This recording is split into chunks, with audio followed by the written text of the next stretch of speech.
people have different types of attachment styles with different people, I think. And really, the most important thing for you to remember is the impact of stress on the brain, because that's really how you're going to learn to track how stressed out a person is and possibly understand how to de-escalate a person. For me to explain what I mean by how to track a person's state of mind, I think it makes sense to talk about adult attachment.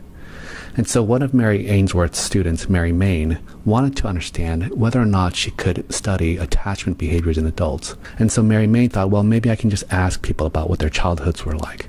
And maybe if they've had bad childhoods, then they're more likely to have insecure attachments. And if they've had good childhoods, then they're going to be more secure. So she created this whole attachment interview, and it was questions like, how would you describe your family? Describe each parent. Were there ever any times in your life whenever you felt really scared, and what did you do about it? How did your parents respond? And all kinds of other questions.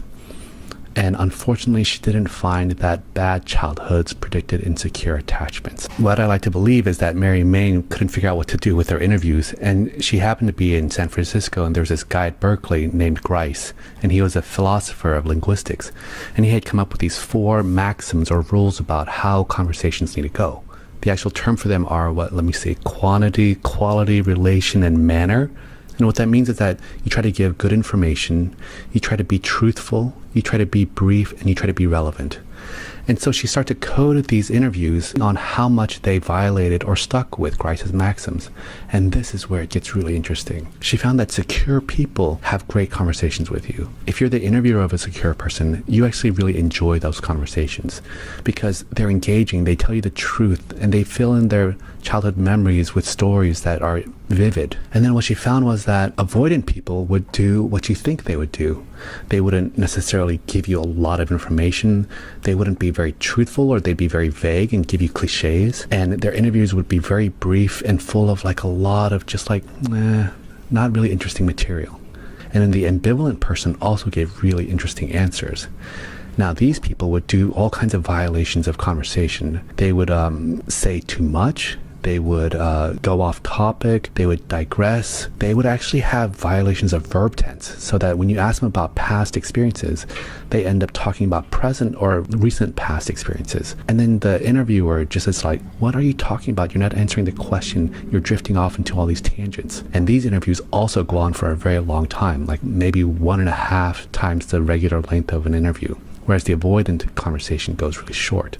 And so the way I understand what's happening is that the mind of the person actually gets altered whenever they're talking about their childhood. So a secure person, when they're talking about the childhood, it doesn't stress them out. And so they can stay present about what's going on and realize that this is a conversation between 2 people, and they try to give good, meaningful information. Now, the avoidant person, whenever they start talking about childhood, their brains want to numb out like they used to do whenever they were in pain. And so they can't access a lot of good information, and they don't really have the kind of emotional words that they can use to make a story rich and vivacious. And then the ambivalent person gets really stressed out talking about childhood, because once they start talking about their parents, that yearning for attachment and security gets triggered. It's like psychologically, they want to reach out for their moms to be consoling when they're stressed, but then they also get scared of that. And so their brains get disorganized, they start running around in circles, they become circuitous, and they talk too much, and they are totally absent from the conversation. So this is the thing that I really want you to be aware of. The way that you can tell a person is really stressed out could be that all of a sudden they start giving shorter answers, they seem numb, they say that they don't feel anything. Or on the other hand, it could be that they're talking too much and their answers just don't make sense. They keep going off on tangents or digressions, and you get really confused about what they're saying.